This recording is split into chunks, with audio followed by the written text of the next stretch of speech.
Hi everyone, welcome back to my channel. I'm Huck. Today I am doing a spoiler-free review for Daughter of the Forest by Juliet Marillier. If you would like spoilery thoughts, I did also just post a spoiler vlog of rereading this book. So if you want some very rambly stream of consciousness thoughts as I reread it, that vlog will be in the description. But this will be a brief spoiler-free review of Daughter of the Forest. So Daughter of the Forest is the first book in the Seven Water series by Juliet Marillier. This is a 6-book historical fantasy series set in early medieval or pre-medieval Ireland. In it, we are following the family of Seven Waters. Throughout this series, each book is following a different member of the family. We follow women in different generations of this family. So each book is really its own contained story, but we also have that through line of the family of Seven Waters. Seven Waters itself, I believe, is a small chiefdom, and Seven Waters is surrounded by a magical forest. And the people of Seven Waters have a kind of symbiotic relationship with this forest.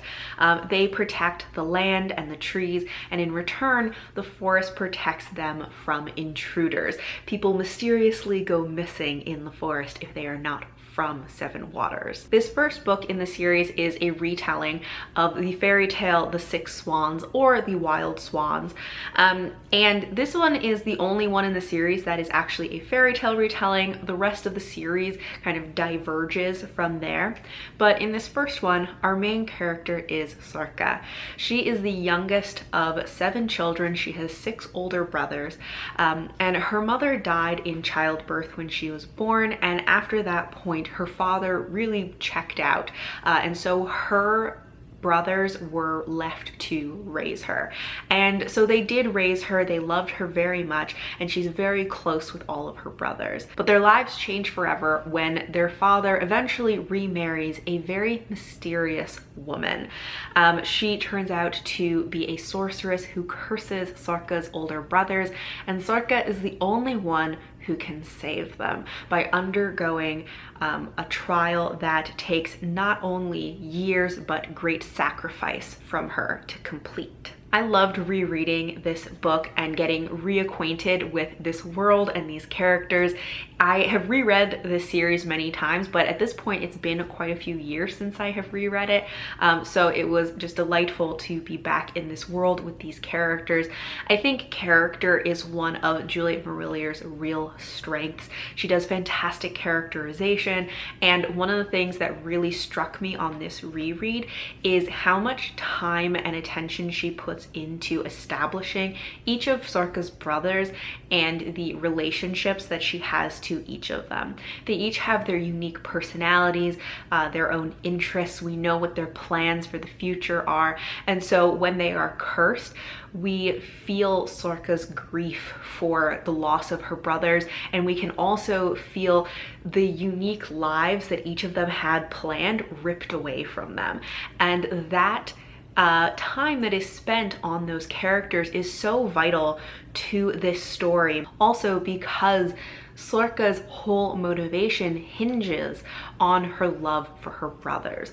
As a character, Sorcha is a very strong character. Not like warrior woman strong. She very much has internal strength of character. She is very caring and compassionate. She is a healer and she loves to help people, but she's also very dedicated and devoted to her family. She loves them deeply and is willing to sacrifice for them. And spending that time at the beginning of the story really establishing not only the unique personalities but their relationship to Sorcha and how much she loves them and how they have raised her is so important to not only her motivation for why she is willing to go through these trials and make these sacrifices, but also how she is able to find the strength for that, because she draws on her love for her family to be able to make it through these trials. In addition to creating characters that we love so much, I think she also does a great job of creating characters that we can hate. There are two villains that show up in this story, and I just like viscerally hate both of them. So Juliet Marillier's characterization is just fantastic on both ends of the spectrum. The story also explores trauma and healing. I think that is something that's very consistent throughout a lot of Juliet Marillier's writing, especially trauma against women, and that is something that comes up in this book as well. There is a fairly graphic on-page sexual assault scene, which I say, you know, be aware of. If you want to know where in the book it happens, if you want to either just prepare yourself or want to skip over that, I will put the page numbers of that scene in the description if you would like them. Of course, that's based on the edition that I'm reading from. I have a mass market paperback, so it might be slightly different in other editions. Since we are talking about content warnings, one warning I also will put on here is for animal death. There are quite a few animals that die throughout the story, and there is one pet in particular that dies, which is very sad. So just a warning to be aware of that. But I think that Juliet Marillier does a really good job of exploring trauma and healing. I think that she does a great job of balancing the fact that, you know, these traumatic events don't just disappear. They're not just there for shock value. They are very much a part of the character's story and something that they have to heal from over time, but they also don't define the entire character when they have been through a traumatic experience. And I think that balance is so important, and something that Juliet Marillier does very well. Another thing that I always love so much about Juliet Marillier's books is her writing. Her writing is so beautiful and lyrical. She does fantastic nature writing, does nature vibes, nature magic so well.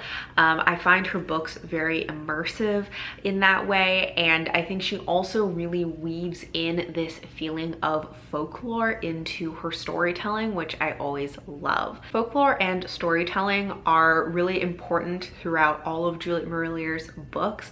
The importance of storytelling, especially how it can heal people, how storytelling can help people make sense of their lives and the world around them. It is something that is really woven throughout all of her books and is definitely present here. There are times where characters are telling stories within the book, and this is one of the few times that personally that trope or device has really worked for me.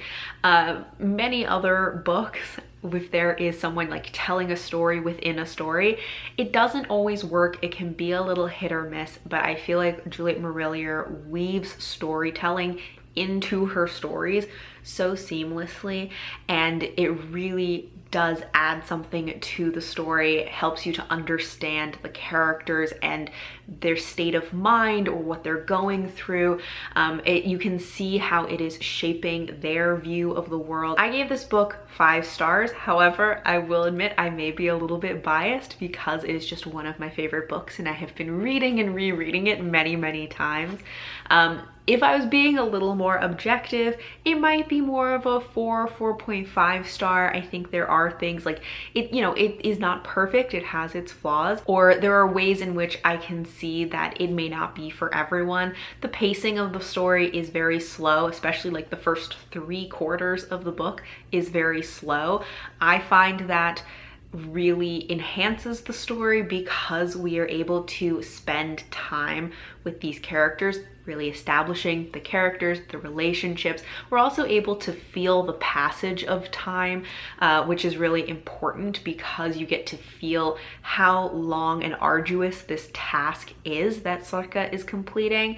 It's also really important because we're watching Sarka grow up over the years. So for me, it really worked, but I can also see for some people it may be too slow and they may feel bogged down in that. There are also some elements of how the romance in this were done that I think could have been improved potentially. One aspect is that there's a bit of an age gap. When the characters get together, I think that she's 16 and he's like 23, and that age gap is honestly unnecessary. There's no specific reason why they need to be either of those ages, so I feel like it would have just been better to age her up a little bit and let them be a little bit closer in age. I personally am not a fan of age gaps in relationships. However, I also am a bit of a hypocrite in this instance because I love this book so much and I love these characters together that it's kind of an exception for me. Honestly, I still love the romance. I love the two of them.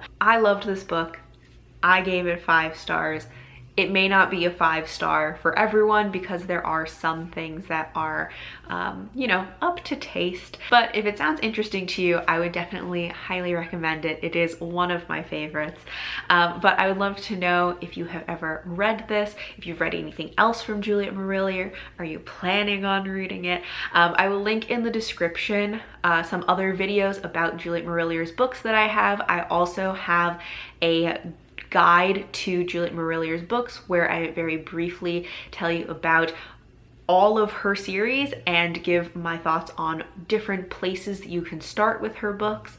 And then I also have a tier ranking of all of her books. So I will link those in the description along with my spoiler vlog if you're interested in that. But thank you all for watching, and until next time, bye.